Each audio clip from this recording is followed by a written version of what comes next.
Okay, welcome back. This is time now to look and kind of turn the page on first humans and first farmers to first civilization. So we're Unit 1, Chapter 3. Unfortunately, there's a lot to this, so there'll be a couple slideshows for you to check out. There will also be a couple of videos.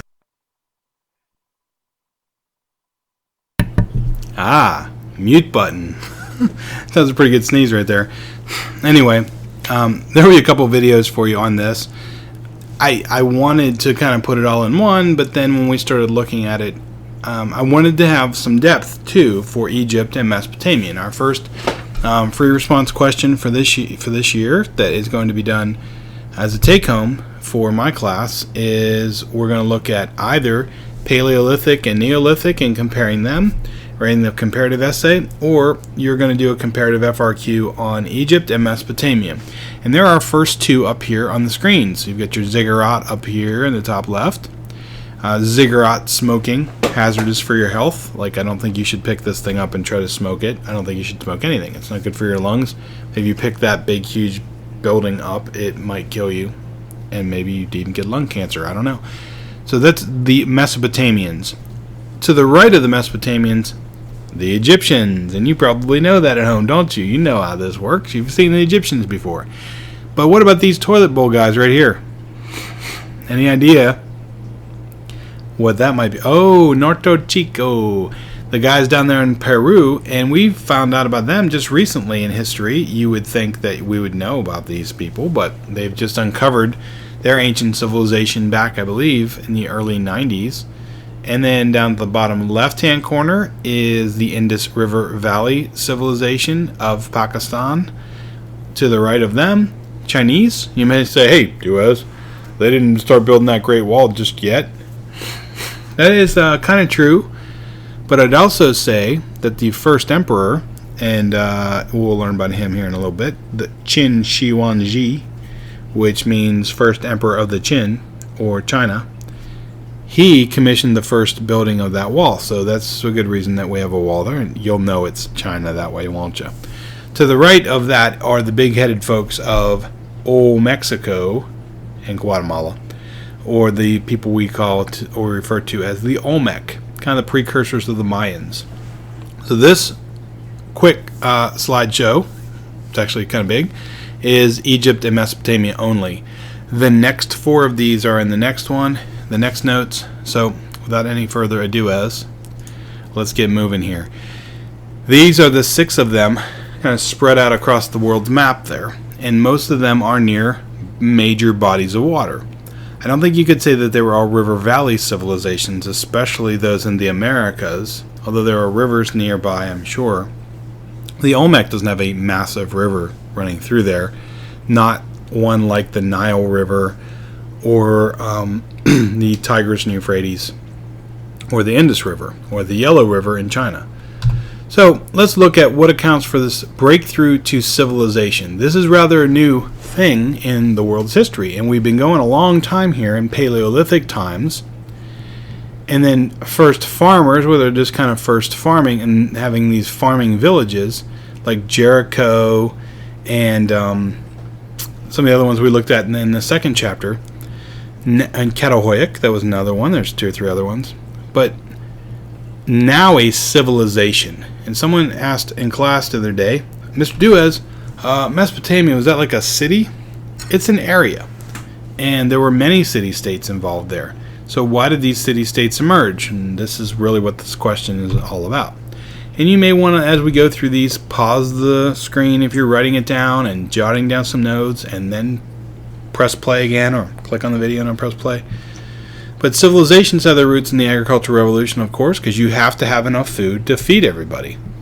So that other people, other than farmers and hunters and gatherers, because they're still hunting, they're still gathering, they're not just farming and raising domesticated animals, they're doing whatever they need to do to supply food.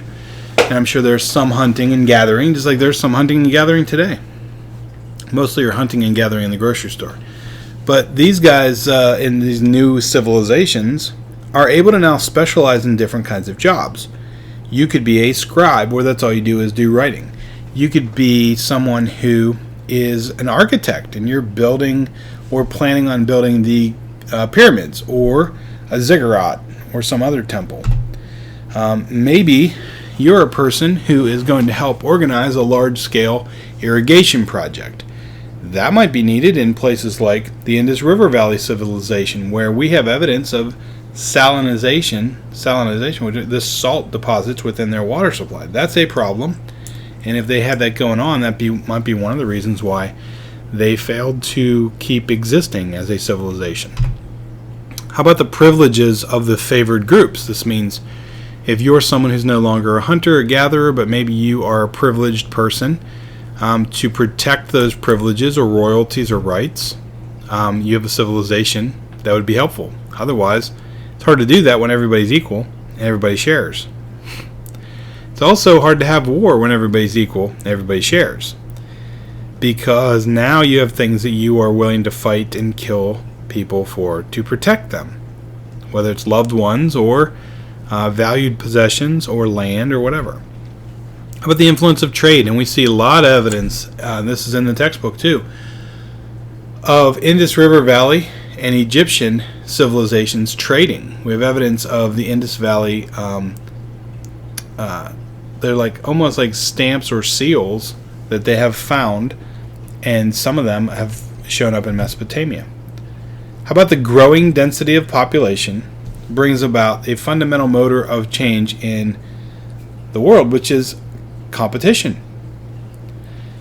Especially when there's agricultural land and it's limited by either geography or powerfully competing societies. And in Mesopotamia, you got a little bit of that in both ends there. Very competitive societies. So on the right there, you see sort of a water screw. This is something developed early in civilization, a way to pump water out. And the Greeks make this even better after a while. The bottom, a cartoon, or actually video game depiction of Hammurabi. What accounts for the breakthroughs into civilization? How about innovations like irrigation and plows, and the innovation that we see there on the right side? I mean, that's pretty innovative if you think about it. This offers opportunity for more food, which means you can support more people, and those people are going to expand and maybe need more territory. These same environments generated intense competition among rival groups. So you're going to have repeated warfare, and we see that in Mesopotamia for certain. The city-states of Mesopotamia, and then outer-lying areas that are rising to power, coming in and taking over or going into war with those groups in Mesopotamia. Since losers could not easily flee to new lands, they're absorbed into the winners' groups as slaves, and we see the world's first slavery and lower class people existing. Successful leaders of the winning side would emerge as the elite, and they'd have a large base of land and a whole bunch of people working for them in a powerful state, and their powers would even expand even more and have more stuff to protect. You see the picture down there of Hammurabi on the right. To the left is Hammurabi's code, and also the stele, or the big stone pillar that had this code written on it. These are very strict laws, and so I'll ask you, where do you think these were at? Are these Mesopotamian or Egyptian? The strictest of strict were for the Mesopotamians, and so they needed to control things, and we'll talk about why that is in a minute. Political and administrative centers would rise out of these new civilizations. We'd have centers of culture like art, architecture, literature, ritual, and ceremony. And you'll have marketplaces so that you can do both local and long-distance trading, like we talked about with Mesopotamia and the Indus Valley peoples. It's not like the whole civilization got together and said, hey, we need more of this, let's go trade. But these are business people trying to make money and do deals, just like we have business people today trying to trade and do things. Centers of manufacturing activity. I mean, if you're able to produce, building and new technology, you're going to produce those in a manufactured way. Now, they may not be like a factory today. It may not be like the Industrial Revolution, not that kind of a thing, but it is enough of a thing where you're going to have people in a place that are building and putting things together.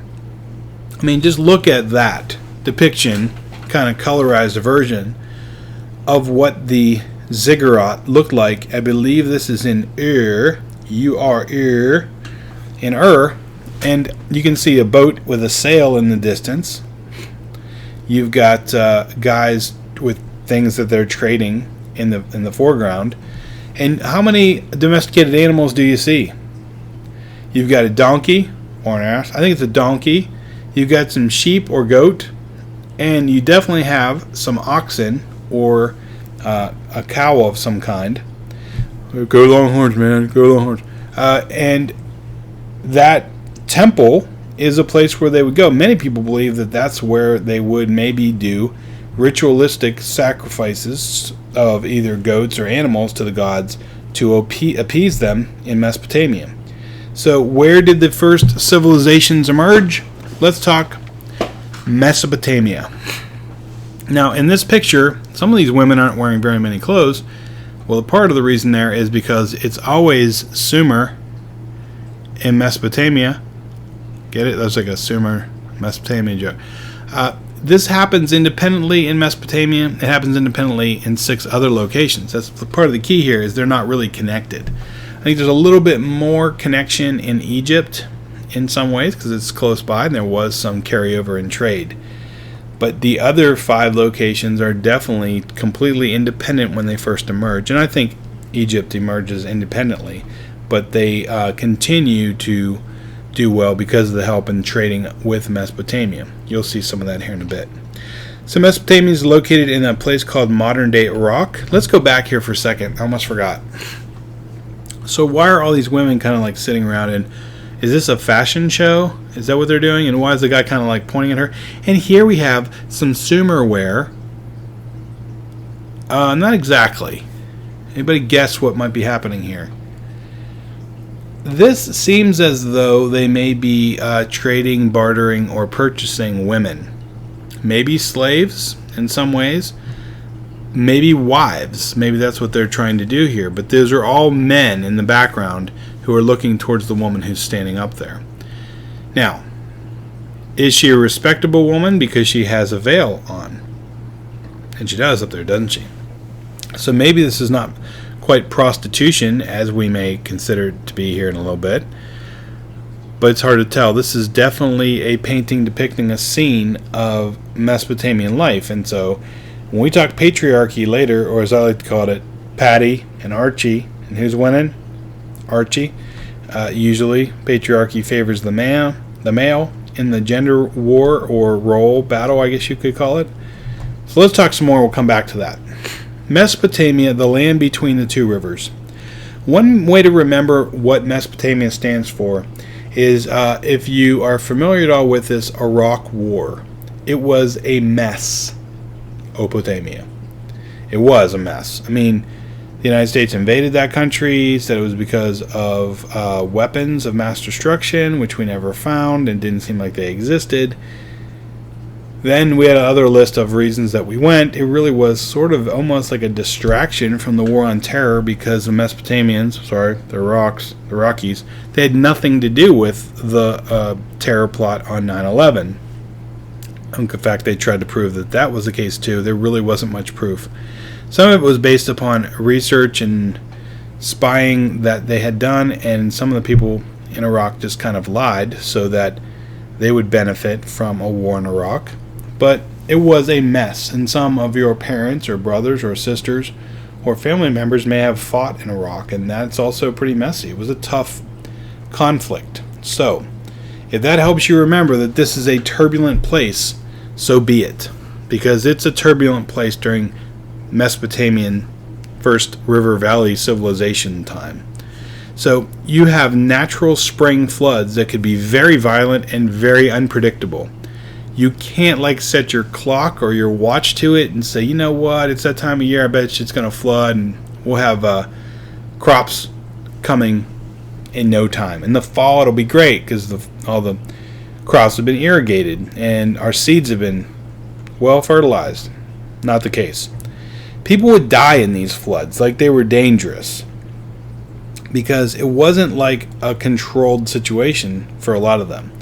So what this did do was lead to a feeling of instability, also reliance on worshiping the gods, because they felt like, well, if I worship the gods and I appease the gods, then maybe the flooding will go well, or maybe life would be better.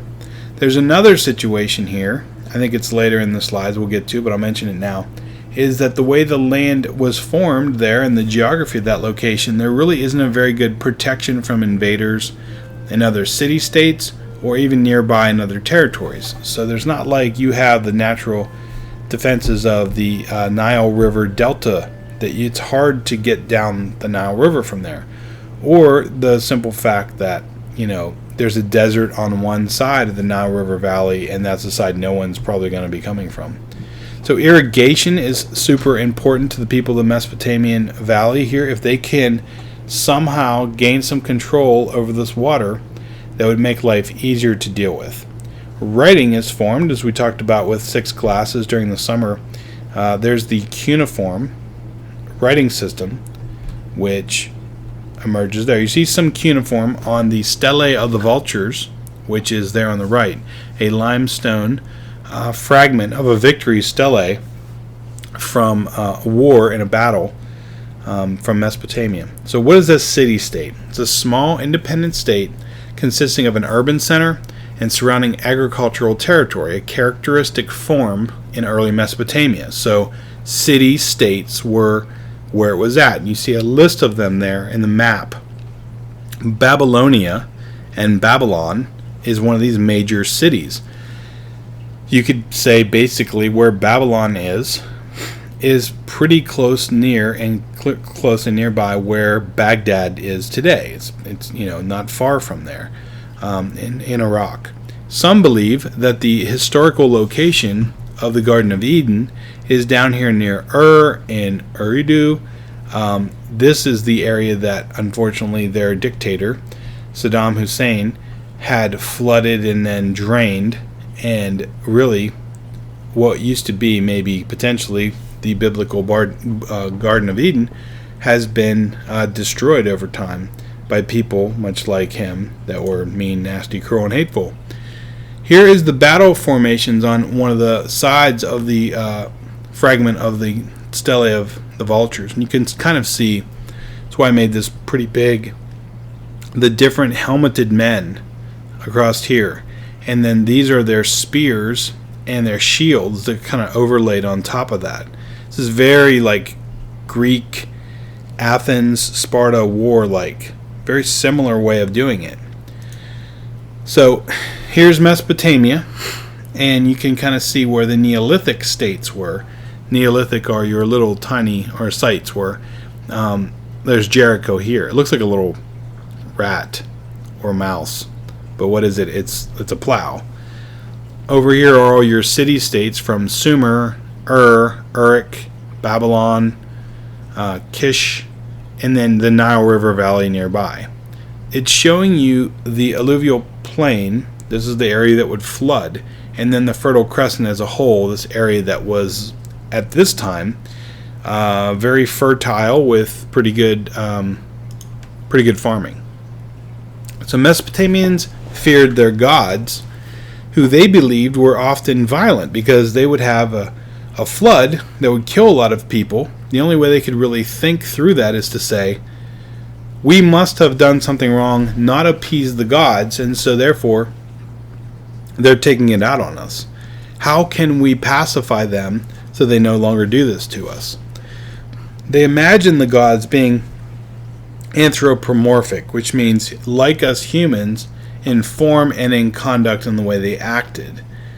The gods they had babies and senses and had nourishment from sacrifice and enjoyed the worship and obedience of humanity, were driven by lust and love, hate, anger, and envy.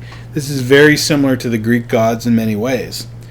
The range of technologies that they used at this time in the metallurgy and metal alert, like we mentioned in the last slideshow, ceramics, transportation, engineering, and sciences were emerging. Math and astronomy. The number 6 was a big deal to the Mesopotamians, and the number 60. They really come up with the first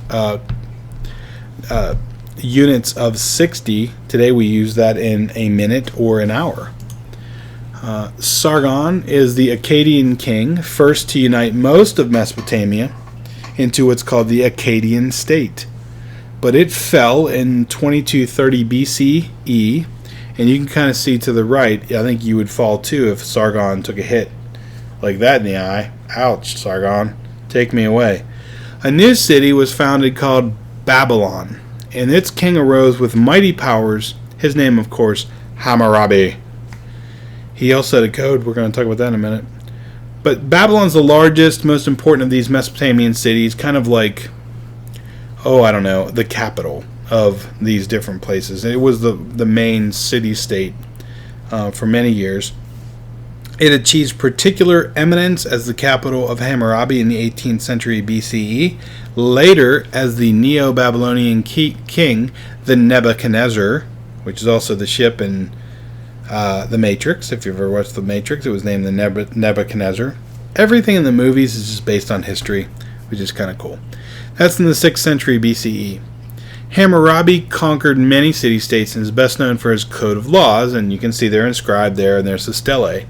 He's depicted on the stele on the left-hand side as receiving his royal insignia from the sun god, and Hammurabi, his hands over his mouth, hold his hands over his mouth as a sign of prayer. So Hammurabi's standing. Most people think Hammurabi's the guy who's sitting, and I've seen some artwork done where they show sort of the sun god as Hammurabi, because they were kind of wrong in viewing it that way. Anyway, they had some social classes in Mesopotamia. Whoa, doesn't this sound like something we could maybe use if you're looking at trying to write an essay, an FRQ over Mesopotamia and Egypt? They had divisions of society that accounted for variations in legal and political privileges. So there were a free land-owning class of people, high-ranking officials, royalty, warriors, priests, merchants, artisans, and shopkeepers. Then you had a group of dependent on the free and also on the slaves, dependent farmers and artisans. They have legal attachments to these royal territories and people. They had temple or private estates and made them primarily a rural workforce. So they're in the cities. Did I say cities? I meant outer part of the cities. So primarily rural means away from the cities. So these are farmers that would be away from the city and artisans. The class of slaves are going to be primarily employed in domestic service, so helping those probably free landowning class at the top. Now, there was enough food to go around that people could do other jobs, and some of those things were doing the job of a writer. And there weren't very many people who could read and write, but a person who could, that's a very good professional position, and a pretty safe one too, and one that would be valued by the people in power. The role of women may be important for that FRQ, right? Gender roles may have lost social standing and freedoms, and it says may have. I think they definitely did, compared to the agricultural area that preceded it, and definitely it's different than, say, from hunting and gathering. So it doesn't matter which FRQ you're working on. If it's Paleolithic, Neolithic, the role of women changes. The role of women is seen differently in both Egypt and Mesopotamia as well. We're going to get into that as we go. As a forager, and this is a hunter-gatherer, women were highly valued because they were producing for the group just like men were. Now in Mesopotamia, because production is dependent upon heavy physical labor and male power is what ends up happening here. They're a good bit stronger than females are, at least in that way. You know what I mean, females. They were the ones plowing fields or irrigating and doing some of the heavy lifting and heavy work. Plus, you are repopulating at a pretty heavy extent. There are a lot of people now, and they're encouraging that from women. The ziggurat. We've mentioned this earlier. This is that massive pyramidal, it's like a pyramid, but it's not quite a pyramid, that has these this big, huge tower. and it's made of mud bricks associated with religious complexes, but the actual function's not perfectly well known. You can imagine this might be a place for ritualistic sacrifice, because you'd climb these stairs to get closer to the gods, to give to the gods. But speculation is it's built for that reason. Temple dedicated to the chief god or goddess of the Sumerian city. But, why were the pyramids of Egypt built? Well, for the god that was a pharaoh on earth and now returning to a god. Let's look. There's the remains of a ziggurat of Ur, and at the bottom here, these are really interesting. These are called amulets, or small little charms. They're meant to protect the bearer from evil. So they're like a good luck charm. They're found very frequently in agricultural excavations in Mesopotamia and in Egypt. But in Mesopotamia, you would think they might feel like they'd need these. Remember how violent and difficult life was in the land between the rivers. I mean, it's not always violent, or else they wouldn't live there, but it was much more uncertain. I would think amulets would give them a certain amount of maybe they'd feel a little bit better about themselves, that, hey, I have a chance here to, have some good luck go my way if I have this tiny little amulet. This is Crash Course Ancient Mesopotamia, and I will tell you that this is excellent. Each one of these, I think John Green does one on each of these civilizations pretty much. Norte Chico, not exactly, but he'll hit them later on. The Olmecs, not exactly, but he'll hit them later on with the Mayans. But the Chinese, the Mesopotamians, the Egyptians, Indus River Valley civilization, absolutely all of those are worth your viewing, especially after watching this and going through your notes, and it's really good for review right before the test. Let's talk Egypt. Of course, that's Hatshepsut's mortuary temple complex down here at the bottom, and it is a pretty famous architectural piece. This is something that predates the Parthenon in Rome, and then any of the Greek structures like the Parthenon in Greece, sorry. And I was thinking of some of the Roman structures that also have columns, but the Romans used cement then, which is even a bigger technological advantage. What you're looking at there above it with the Great Pyramids and what they did in Egypt is they're not using cement either.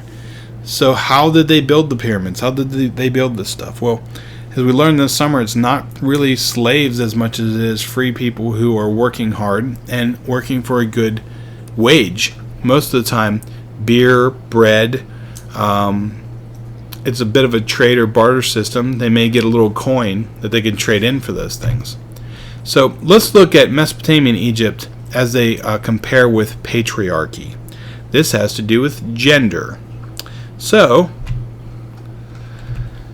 in Mesopotamia, which will be green in our example, that's why it's green at the top, by about 2000 BCE, written law sought to enforce patriarchal life. This means there are laws that give men protection and put women under their protection.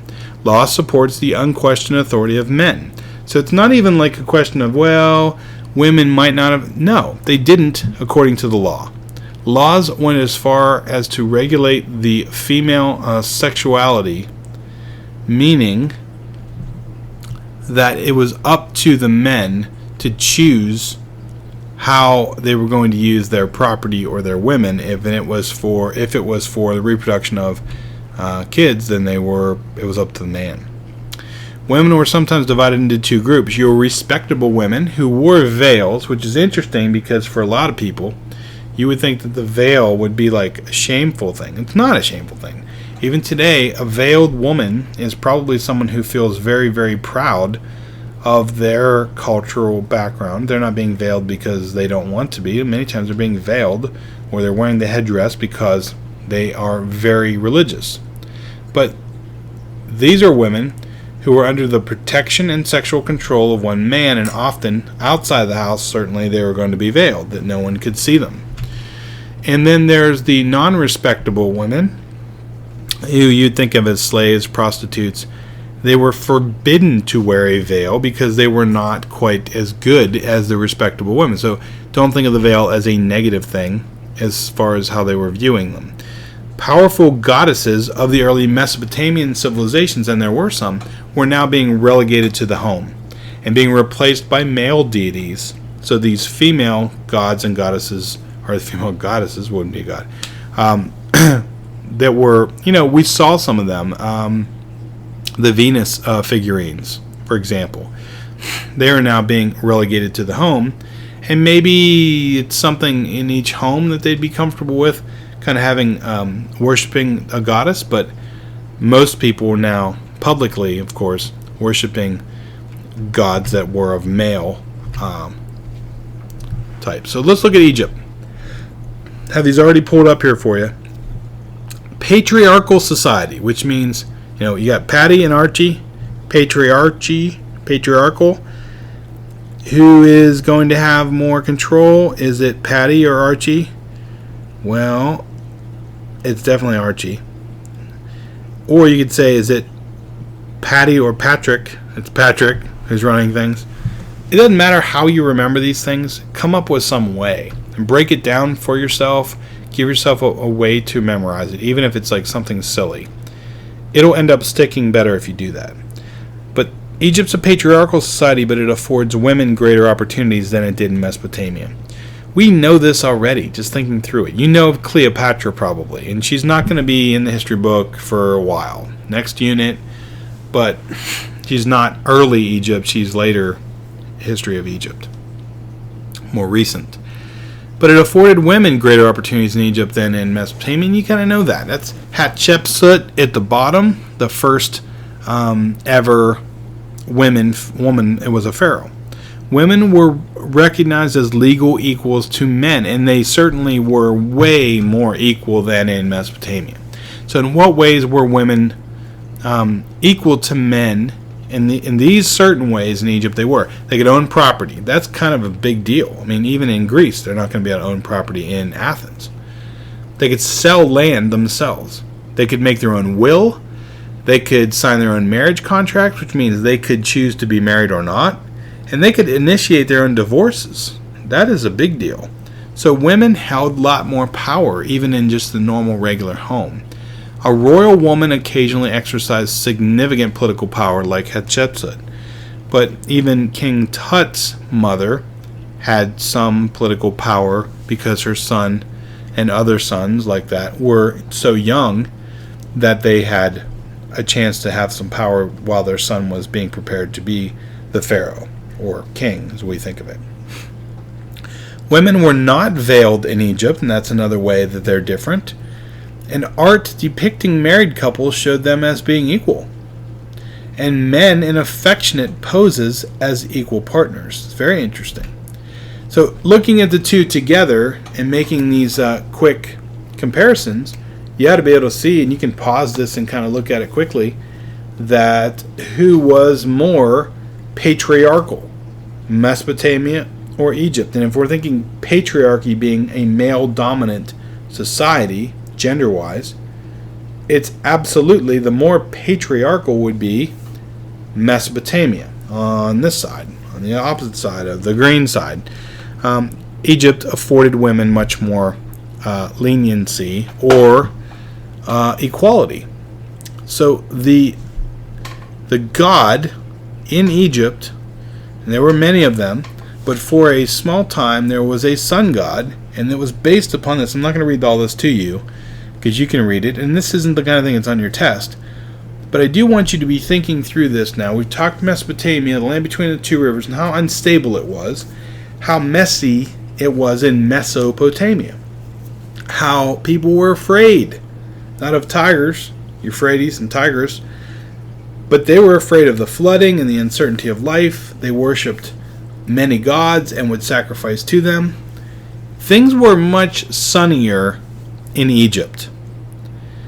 And not just because they had a sun god, but because they believed the sun was going to come up and rise and set every day.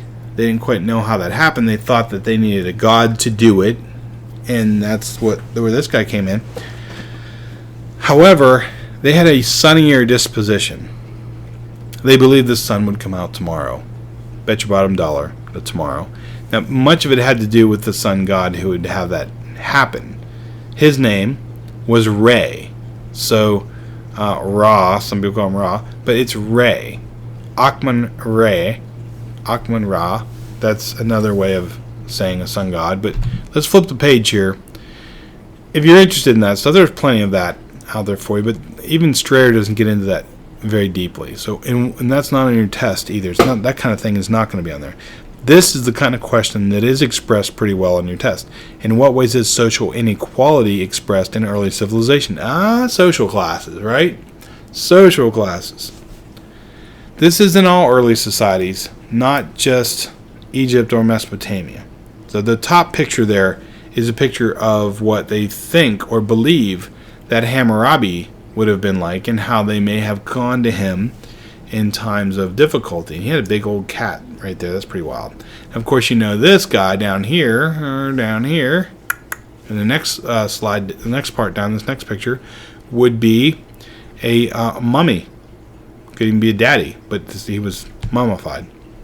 The bottom part is a wall, of course, of Egyptian social life. But let's look at it here. The elite would own wealth, have an avoidance of physical labor, which I'm always for that, you know, especially the way I am with physical labor. It's difficult for me some days. They enjoyed the benefits of clothing or advanced styles of clothing. Of course, their homes would be nicer. Their manner of burial would be nicer. Heck, they even made pyramids for the pharaohs. That's a pretty nice manner of burial, I guess. Some of them are still around today. Class-specific treatment in terms of legal codes. This is very important. In Hammurabi's code, it will state specifically if you do a certain crime, there's not just a punishment for that if you're found guilty. It depends on who you are. So in a lot of ways, as you would say at a test, that's not fair. The senior gets a lesser penalty than a freshman? That's not fair. If you're thinking of Daniel's code or whoever the principal is now, their principal's code, well, it's actually the code of the entire school district. It's your student handbook. You might want to take it up with those guys. But it's not based upon like differences. There's pretty much the same penalties depending on who you are. But in many cases, in the early civilizations of our world, you have people who are treated special based upon their social class.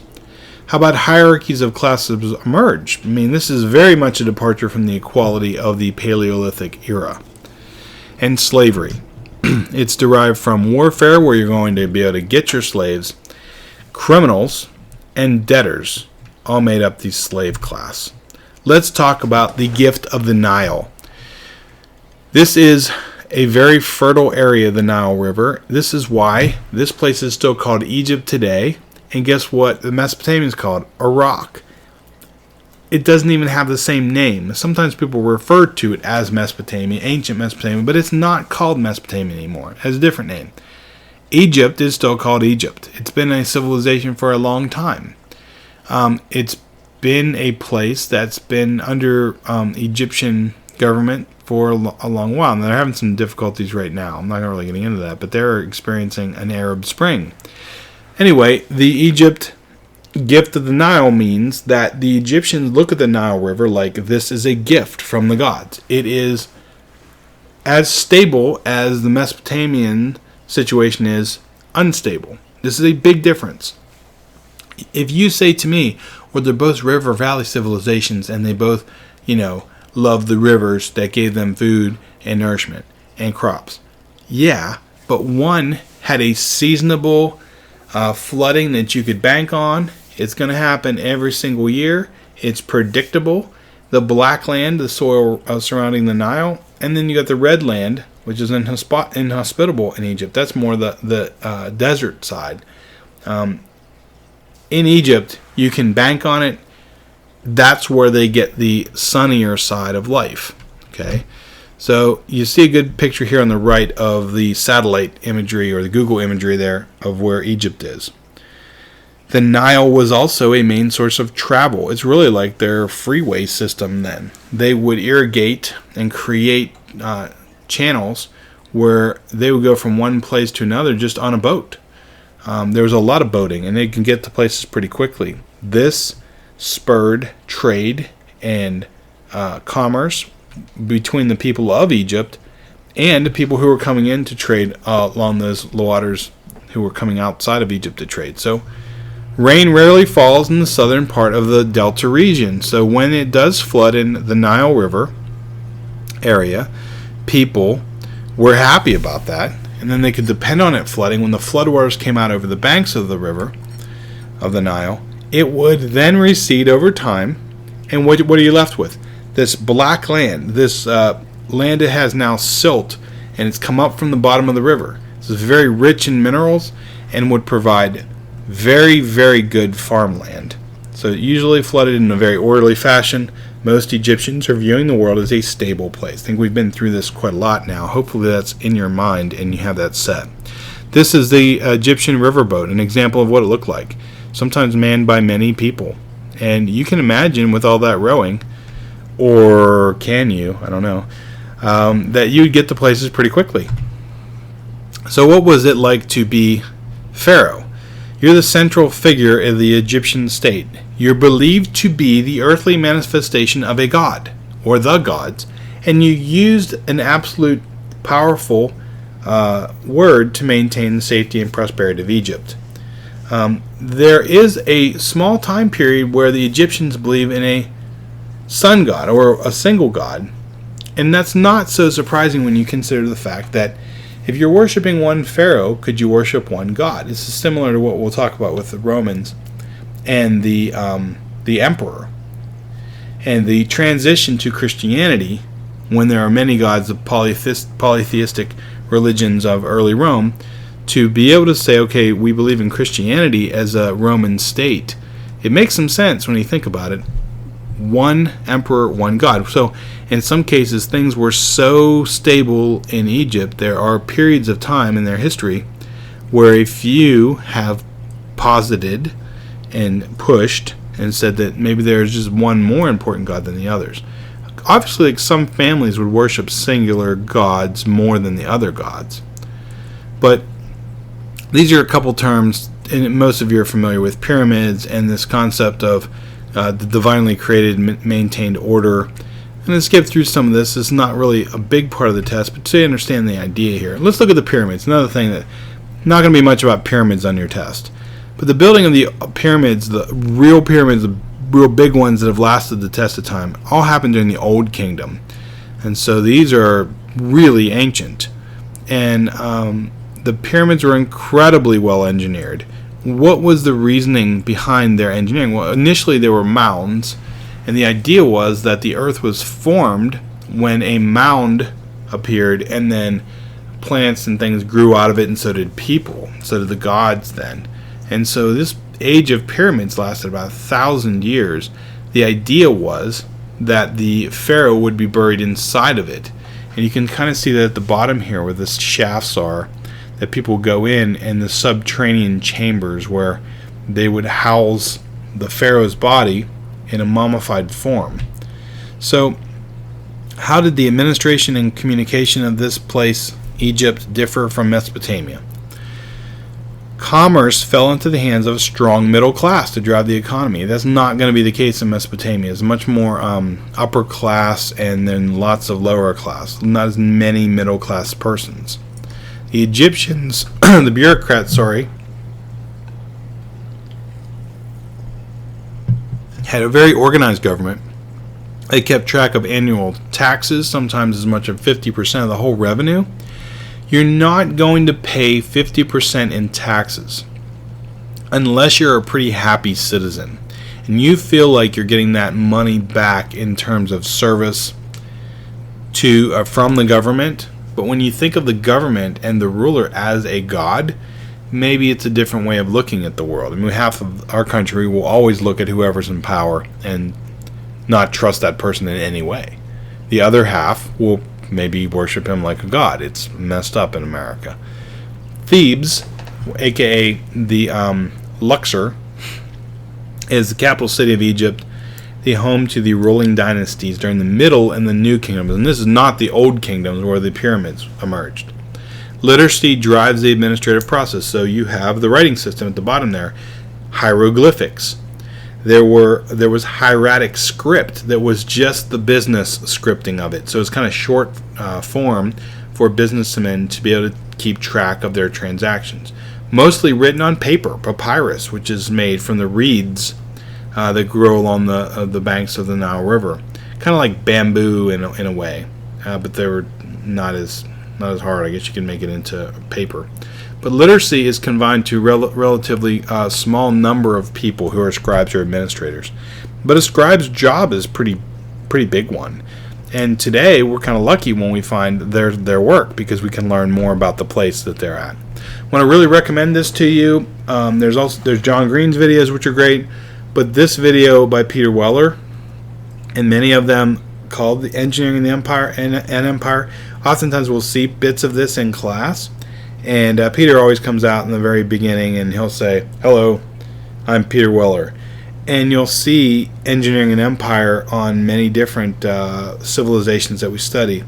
The Egyptian one's fantastic, and he takes you up and down the Nile River and talks about how they engineered the irrigation and the canal system, especially, like the superhighway of those guys. So in the notes, if you click on the link here, it'll take you out. And I'll just do it real quick. It'll take you out to YouTube, and all of it will be listed here because it changes all the time. Here's all of your different choices that you could pull up where you could watch it. And they're out there all over the place. But if I linked to one specific one in the notes, it may not be there by the end of the week. Sometimes these things get blocked. And they get taken down. Like the nose of this guy. Why do the nose of statues always seem to wear off? Kind of stinks, doesn't it? This is the Sphinx, and the origin of the Sphinx is the Old Kingdom, because that's when these things were built. Pretty fascinating, but when they came across these things, much of it was buried in sand, like right here. It's a pretty old picture. Today it didn't look like that. I mean, there's a little guy standing up on top of the Sphinx here, and you wonder why the nose got worn off. Probably mostly from the wind and stuff, but there's a picture of what it looks like today, and you can see how it's been excavated behind, and people have gone in and seen where there were structures in the past. And of course they shot Transformers there, so right before they destroyed the pyramids. I don't know if you saw the movie, but other than destroying the image of women in movies, which I think the Transformers are pretty good at doing, these movies don't treat women with as much respect as I think they should, in my opinion.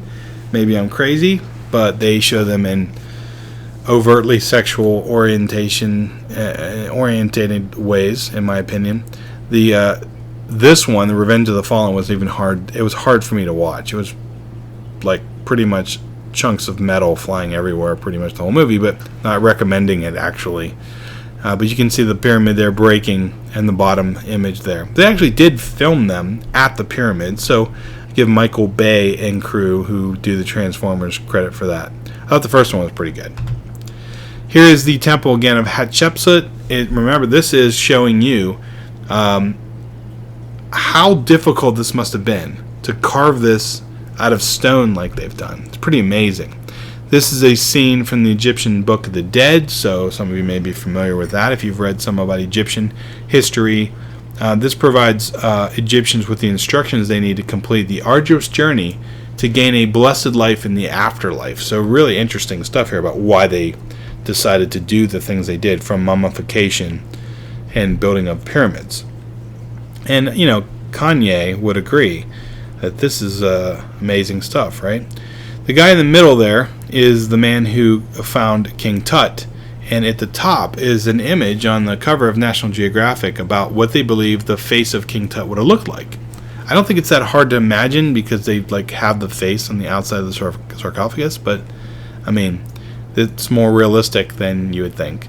And how was King Tut killed? That's always a really interesting question. He's captured the imagination of people all across the world, but he's one of many, many pharaohs who were entombed and found. I think just the fact that he was found more recently in the past, that people got excited about it. So Egyptians viewed the world as an orderly and consistent place. The sun rose each day in a cloudless sky, and floods brought bountiful harvests every year. That is the way it felt like living there. It might be similar today. If you're an American and you look at the world and you look at it and you think, wow, we're in the land of plenty. It's a beautiful place. If you grew up in Afghanistan, you might not think the same thing, especially if you're in a territory that you just could not grow crops. There's not like supermarkets there where they can just bring food in at any time. There aren't schools to go and learn from, or YouTube that works consistently, although we're trying, but it's tougher geographically there. The king or pharaoh is seen as divine link. We've talked through some of this stuff, but the enormous wealth is being funneled to please the gods, just like in Mesopotamia, but in a way that would keep the consistency and the continuity of what is good to continue to be good. And mummification is the process that's showing that. So they believe in the afterlife, that there is a place where the transfer of the body would go to the new world after death. And then mummification is the process to help bring this about. The slowly drying this dead body, and they pull the brains through the nose. You can look this up. To prevent it from decaying and all that. And the removal of the organs, like the brain through the nose. The wrapping of the body. This whole process for someone who had died, who was mummified, took 70 days about. That's pretty freaking amazing. And think about this, the job of doing this, like the mortician of Egypt and doing the mummification. That's quite a job. There you see a mummy. Oh, I'm not sure if she was a mummy or not. It could have been a he. See how I'm doing that. I think it's a he. But the status and privileges of Egyptian women were superior to that of the Mesopotamian counterparts. They were obsessed with the afterlife. Obviously, they built the pyramids. The Book of the Dead kind of helps navigate that journey. And Egyptians acquire a substantial knowledge about medicine, math, astronomy, and engineering. And they will connect up with the Greeks and the Romans and continue this as we go. Crash course, Ancient Egypt for you. This one's fantastic as well. As always, John Green does an excellent job. Great review. So I would definitely watch that if I was you. In what ways did Mesopotamia and Egypt differ from each other? How about the gods? As you can see, the gods at the top here, they're kind of looking like, I don't know, superheroes. You got like He-Man and the blue guy from X-Men. I don't know. There's the Hulk back there. They're kind of the more like humans with extra awesome features and superpowers. And at the bottom, you see some of the gods of ancient Egypt. And they have human characteristics as well. So these are anthropomorphic. So in Mesopotamia, the outlook on life viewed humankind as caught in an inherently disorderly world, subject to the whims of a capricious and quarreling set of gods, and facing death without much hope for life beyond. So what they want to do is pacify the gods for today. And the afterlife was a whole different thing that they weren't really too worried about. They wanted to survive today, if at all possible. By contrast, in Egypt, it's a much more cheerful and hopeful outlook. You know, the sun will come out tomorrow. Bet your bottom dollar that tomorrow there'll be sun. Well, sun gods. Wherein the rebirth of the sun each day and the river every year, because it would flood and it seemed to be reborn and go back into its banks, assured Egyptians that life would prevail over death. How about agriculture? How did that differ? You see the image at the top there. Mesopotamian civilization adversely affected the environment. The way they farmed and the soil erosion that would happen, the salinization or the salt deposits in the soil, caused a deterioration of the land. It did not last as a civilization like the Egyptians have. This weakened Sumerian city-states and it facilitated their conquest by other groups who would invade. And the shift of Mesopotamian civilization permanently north from the original heartland there down near what we talked about earlier would have been potentially the biblical place that was the Garden of Eden. By contrast, Egypt is producing a sustainable agricultural system, irrigation as a travel system. This lasts for thousands of years and contributes to the continuity of its civilizations. Quick trivia question, is it Egypt or China that has the longest continuing civilization? Some people believe that Chinese civilization continues today as it did in its ancient river times. The answer to the question would be China. But Egypt's not far behind. I mean, this is a place that's been under this similar civilization concept for quite a long time. How about settlement patterns? 80% of the population of Sumer lived in a city or urban environment because of the need for protection. They needed those walls of the city of Babylon to protect them from invaders coming in from the outside, and after a while, it didn't matter. It still fell.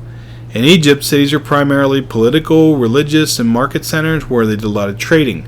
And people living in the agricultural villages down the river, was where a lot of the population was. So this was possible in part because Egypt's greater security made it less necessary for people to gather in a fortified town. And this is a big deal. So Mesopotamian Egyptian cities, civilization, how also did they differ? How about political systems? In a way, you could use the bottom image there, that pyramid, almost for a social class as well. If Pharaoh is the one person at the top, you've got nobles, just a few of them, more scribes and craftspeople, and many more farmers, servants, and slaves at the bottom. So the bulk of the people are at the bottom of this pyramid of the Egyptian power supply. I think that that's similar in many ways to Mesopotamia, so I'm not trying to say that they're very different.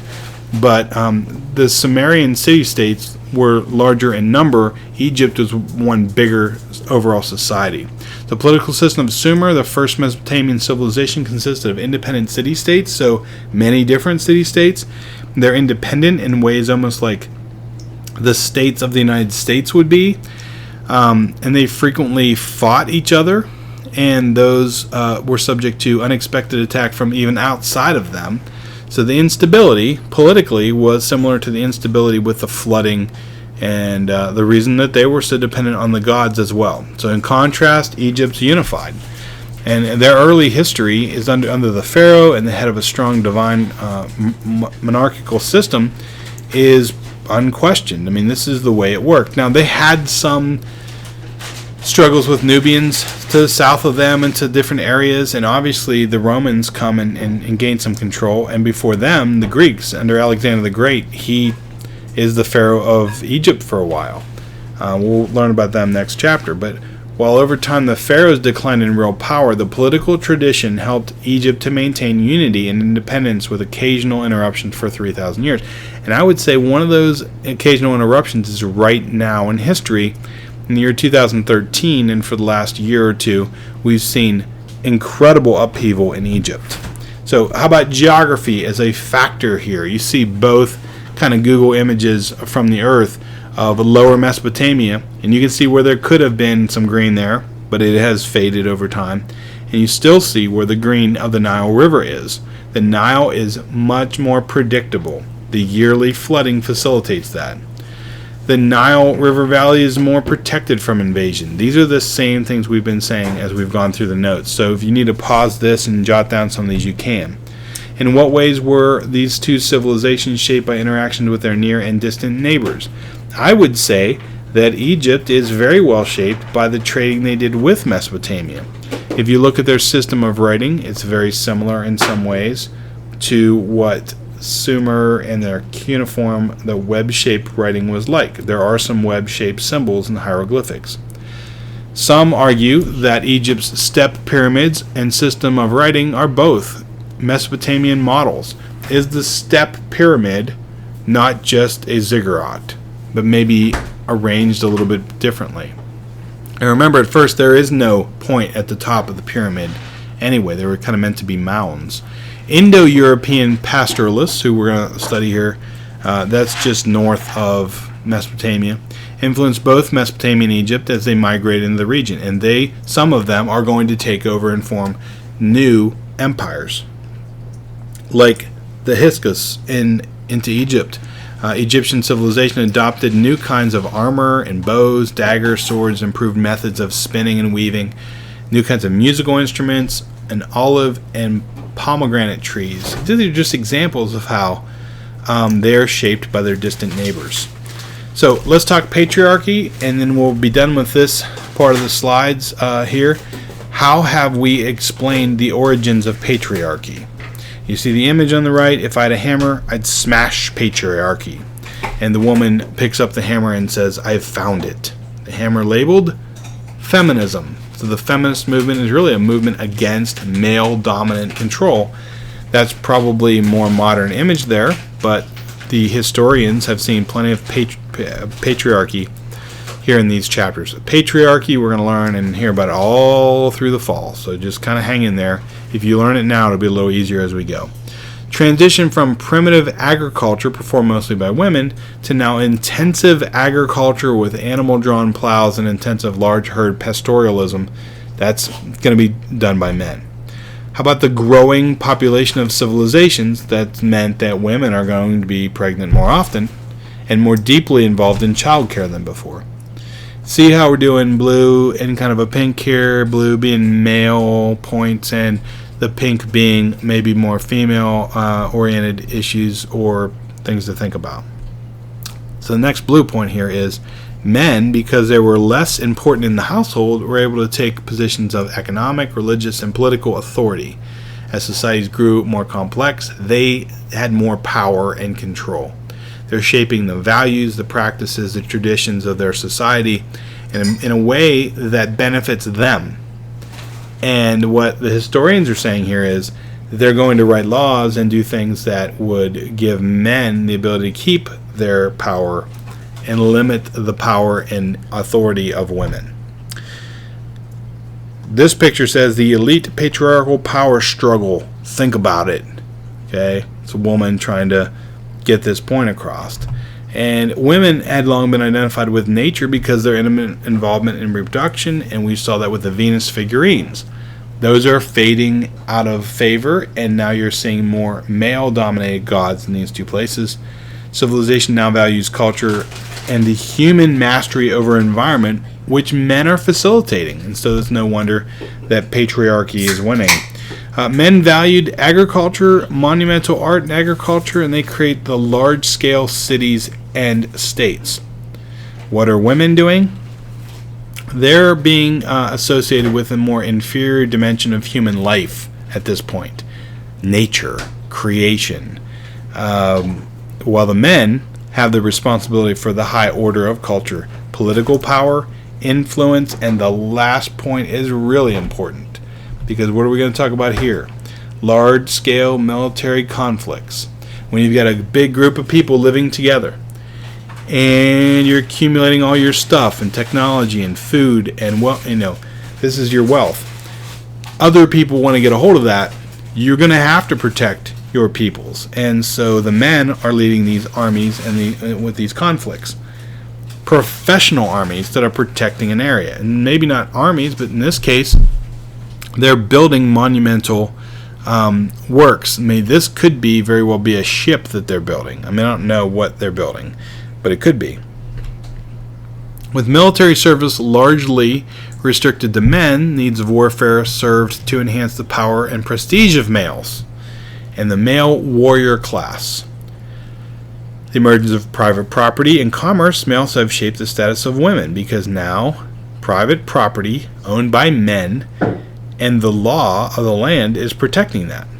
There's restrictions on women's sexual activity, which became central to assuring that the offspring of the male head of the family would own and inherit the property then, not the woman, but the son. Moreover, the buying and selling associated with commerce was soon applied to male rights over women. That's where you see slaves, concubines, and even wives seen in some locations in the early civilizations as property, not people. So, hopefully you have a better feel for patriarchy. I know this is an area that students struggled with last year. If you can do a better job of kind of getting to the bottom of patriarchy and understanding it better, you're way ahead. So as we flip down through these notes, there are a lot of slides, 50. Take your time, go back through these, review them if you need to, re-watch this and pause and write if you need to, and definitely use this to help you create and put together and build your FRQ. For next time, don't forget to be awesome.